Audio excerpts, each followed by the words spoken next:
Yeah, it's Cash. Get him. DJ Deuce McGuire, this hot as a log fire. Spark the lighter in the 303. We wrestle at the quarry. Golden, Colorado. Mercury Pro Wrestling Academy. Elevated wrestling. Yeah. Hashtag follow if you know the motto. Can't stop now. Got the need for speed. Combustion and concussion. Championships in my vision. I put the key in the ignition. Such an easy decision. I got a hustler's ambition. Wrestling at its best. Welcome to the show I put on for Rocky Mountain Pro. Let's go. RMP Radio is on the air. Hi, I am your host, Mr. Fourth Row, and joining me on this edition of RMP Radio, I have Johnny Casanova. Johnny, how are you doing? I'm great, man. How are you today? I'm doing just fine. So, like we do here on RMP Radio, we'd like to get to know a little bit more about the person behind the wrestler, and I understand one of the things that kind of fascinates you is ghosts, like the scary kind. How did you get into that? What's the fascination? I've had my own experiences of like ghosts and that. Sorry about background noise. That's not a ghost. It's actually like the voice from the shuttle. I'm headed to Chicago right now for a little R&R. So. Yeah, it sounds a little chaotic. But yeah, ghosts. I've had my own. That's why I'm, into it. Okay, you cut out there for a moment. I said you had your own experience. What was the experience? I've seen ghosts. I've been attacked by ghosts. Oh, yeah, that's why I said a little. Oh, can you explain that a little bit more detail? What happened there?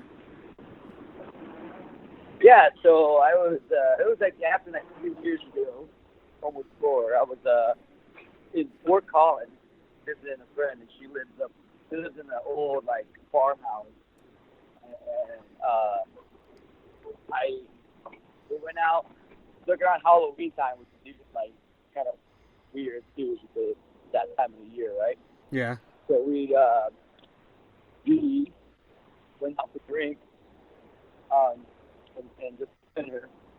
Went back to her house, and I stayed in her guest room, which I've seen before. I woke up. It was middle night, and looked like the bedroom door was open, where I was staying at, and it looked like the bathroom light came on in her bathroom, but the light left, floated out, and went into made a sharp right hand turn right into her bedroom. Never that's a ghost. I kind of just admitted that, and then went back to bed. Few minutes. I don't know how much time passed, but I woke up, flat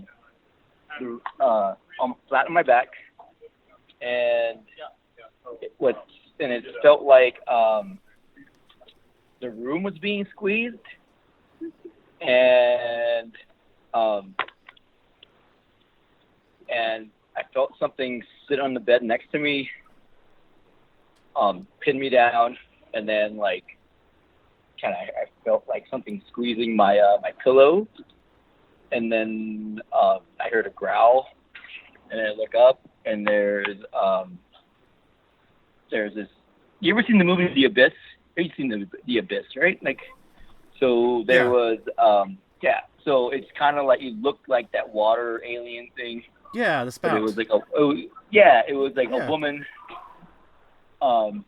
Yeah, and it pinned me down and growled at me. I told her to get off of me, and it left.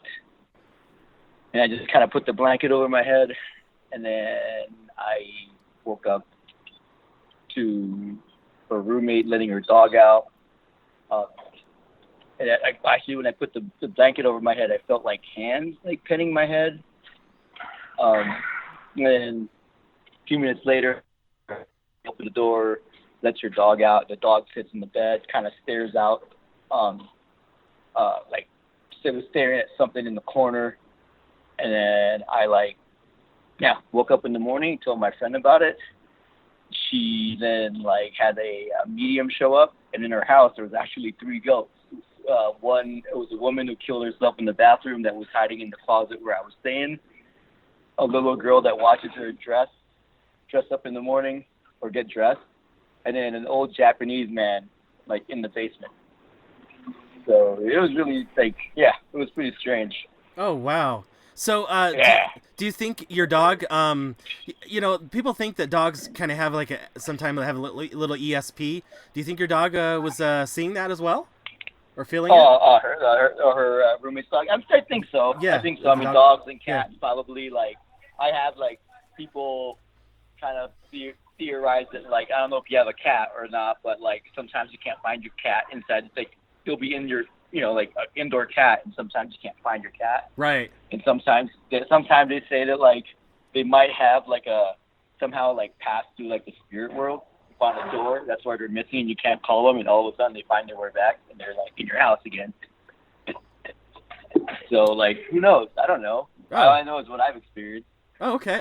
I actually did not. I've never owned a cat, but I did not know that. But I do know that they do seem to be. They do go missing every once in a while. Yeah, they go like like if you ever talk to somebody who's had a cat, they probably were like calling their cat for like out for a long time. They just won't show up. They look around the house and they're like nowhere to be found, and all of a sudden there they are, like popping out of nowhere. Yeah, because I've babysit and had people babysit or pet sit cats, and that does happen. yeah, isn't that strange? So who knows? Like, I don't know. Like it's possible. I won't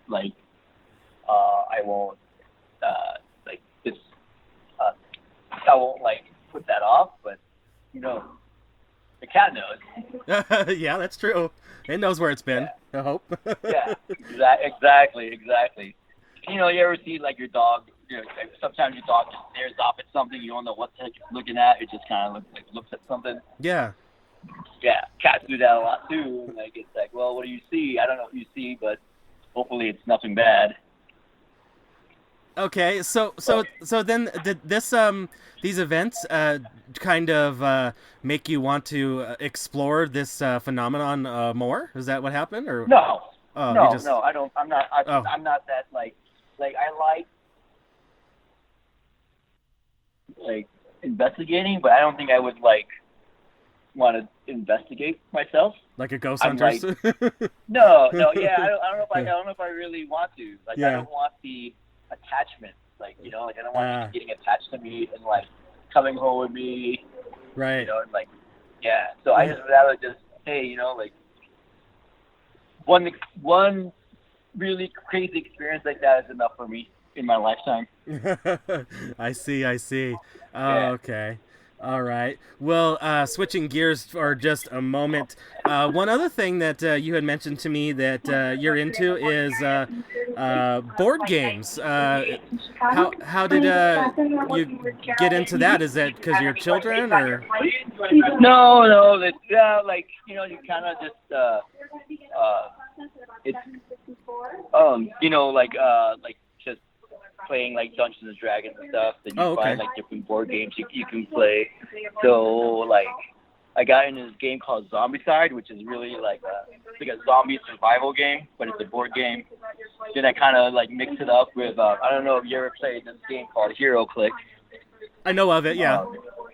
Yeah, so then I get like little characters and like kind of make my own like attribute cards for them, so I could have like Captain America and like Batman and like all these like different like characters and put them in that Zombicide game as a zombie survival game, but with like superheroes.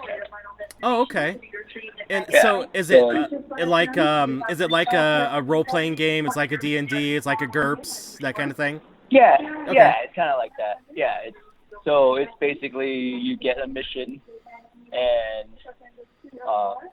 your whole team doesn't have to survive as long as one person survives. So you can sacrifice players so that you can beat the mission. It's really cool because it's like turn based. So all the players have a turn, and then when all the players have a turn, the zombie spawns, and then you just get like all these like different like amounts of zombies just start showing up, and then they start moving towards you. They can hear all the noises you make, so they follow all the noises. You open certain rooms, and then you roll die to see if there's any zombies in there, or how many zombies would be in that room. And so you have to like basically kill them without making any noise, so the other zombies don't hear you and they don't head towards your way. Or you can take another player, put them on the other side of the board, make noise, like shoot off a gun, and then they would have to like follow that noise while you guys run around quietly. Yeah. So, do you get together with a few people and play and all that kind of good stuff? And do you have a GM and everything like that, or a DM, or however you want to call it? There's not really a DM. There's just one guy that pulls cards. Okay. Basically, because it's all basically just like turn-based. So. Oh, okay. Awesome. Yeah. That sounds like fun. Yeah, I'm very familiar with like the GURPS type stuff. I was in a Star Trek group that we kind of got together like every other Saturday and kind of did that. So a little familiar with that part. The HeroClix I know of, never really played, but yeah, okay. That sounds like fun. That's cool. Yeah, HeroClix is really like I've never really gotten into HeroClix, but I like the figures and I like to use the figures like in different ways.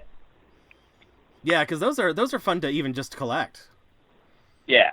Yeah. They're like nice looking pieces. So. Jordan style. Yeah, exactly. All right. Well, switching gears around, we're gonna kind of do rapid fire here, so that we don't make you miss your flight at the time of this recording. That's what we're doing. But another thing you mentioned to me is one thing you like doing, and that's cooking. So, what got you into that? So my previous life, I was actually a chef. So I was running restaurants and like cooking, and so. It just kind of stuck with me. That's what I was. For most of my life, I was, like working in restaurants. Learned cooking through like my mother and kind of being able to self-sustain. She taught us how to we were latchkey kids. I don't know, like a lot of people might not know what that is, but I was a latchkey kid, and a lot of times my parents weren't home, so guess what? You gotta fend for yourself until they get home.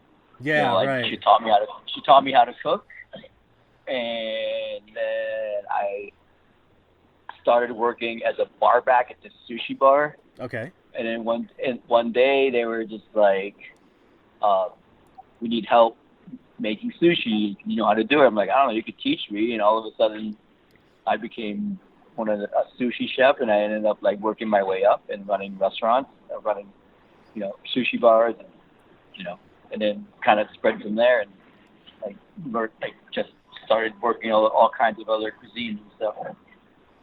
And so I just do that. Now I do it for fun at home, and it's kind of experiment at home and write down recipes just in case maybe someday I'll own my own place and have a bunch of stuff already ready to go. Oh, that's awesome. What's kind of your favorite types of dishes, or a particular dish that you like to prepare? I actually like to cook steaks. Okay. I like to grill steaks, and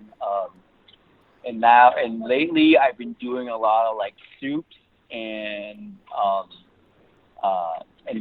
learning how to cook with a wok. Oh.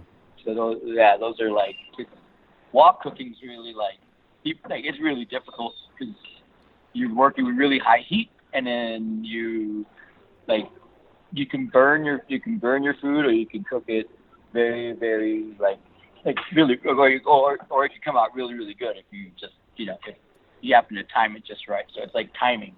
Yeah, you have to keep that food moving around in a wok, I believe, right? Yeah, you have to keep it moving around. You gotta know when to turn the heat off to add, and turn it back on when you need to turn it back on and off. So it's kind of it's a finesse. You need a lot of finesse for it. That's awesome. All right. Well, hey, we're going to go ahead and, just so that you don't miss your flight, we're going to go ahead and wrap it up there. But before I let you go, people wanted to follow up with you on social media, maybe any events that you've got going on, and maybe even you've got some merchandise people want to buy in the meantime before we get Rocky Mountain Pro back recharged and everything like that. Yeah, so you can follow me on Instagram at Johnny Nova or on Twitter at Mr. Johnny Nova. And as far as merch, you can go to threadless.com/JK Pop Pro Wrestling. We got a lot of our merch there, or the Rocky Mountain Pro page. You go rmpwrestling.com/merch, and it directs you to our Amazon site, so you can get JK Pop merch. You can get shirts, hoodies, JK Pop sockets. In a corner of the market on those. And you can get all the other guys' stuff there as well. And as far as like events, the big one's going to be January 4th at the Pepsi Center. We're going to be wrestling right after the Mammoth game. I believe they're playing Vancouver, so it's the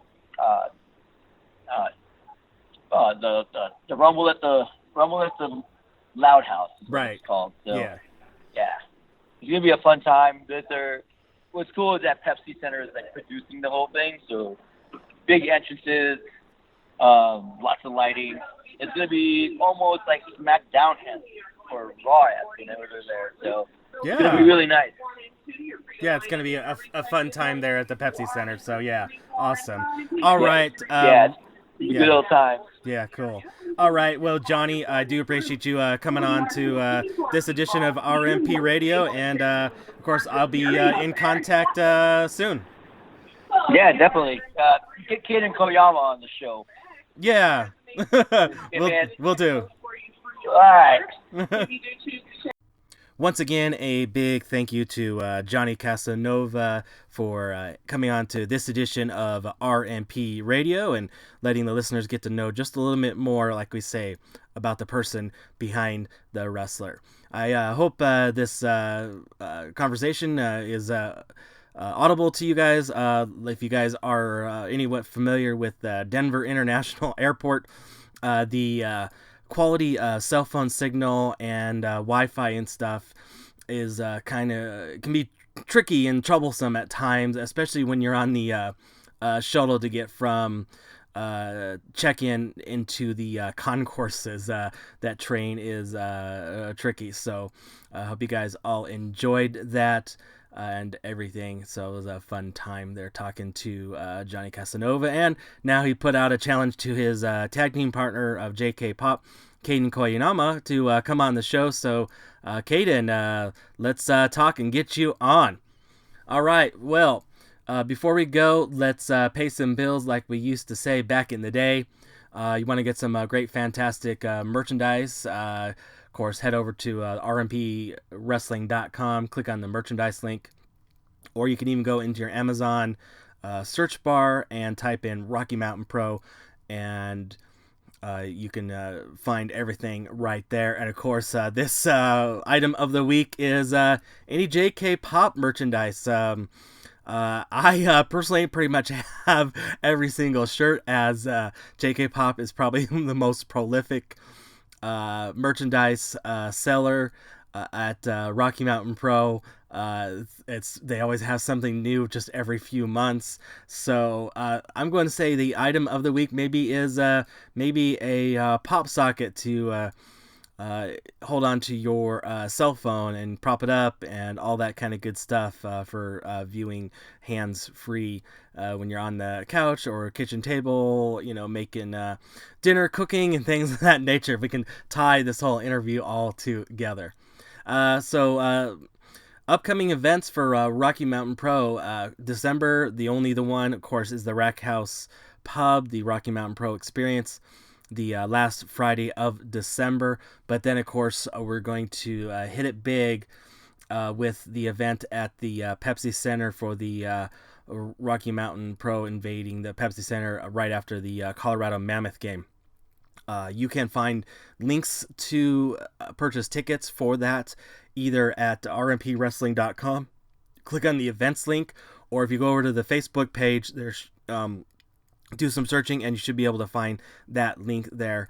And like we had said with many of the previous episodes of RMP Radio, you can put in the promo code of Mammoth or MAM RMP and get those tickets and get great seats for that. In the meantime, if you want to continue to watch Rocky Mountain Pro, past episodes of Charged and everything else, you can, of course, head over to twitch.tv/Rocky Mountain Pro, or you can find the episodes of Charged also on Fight TV through the app for your phone and the Roku device. YouTube.com/Rocky Mountain Pro, all the episodes and more, even more content there. And of course, Impact TV or ImpactPlus.tv through the website or the apps on all your favorite devices as well. You want to follow us, head over to rmpwrestling.com. That's where everything stems from. And then on the social medias, the Facebook, the Twitter, the Instagram of all of the name of The Rocky MTN Pro. And that is The Rocky Mike Tango November Pro. And once again, I want to thank you all for listening to this fun, abbreviated little version. Like I said, we wanted to get that in before he had to board his plane of RMP Radio, where pro wrestling is elevated.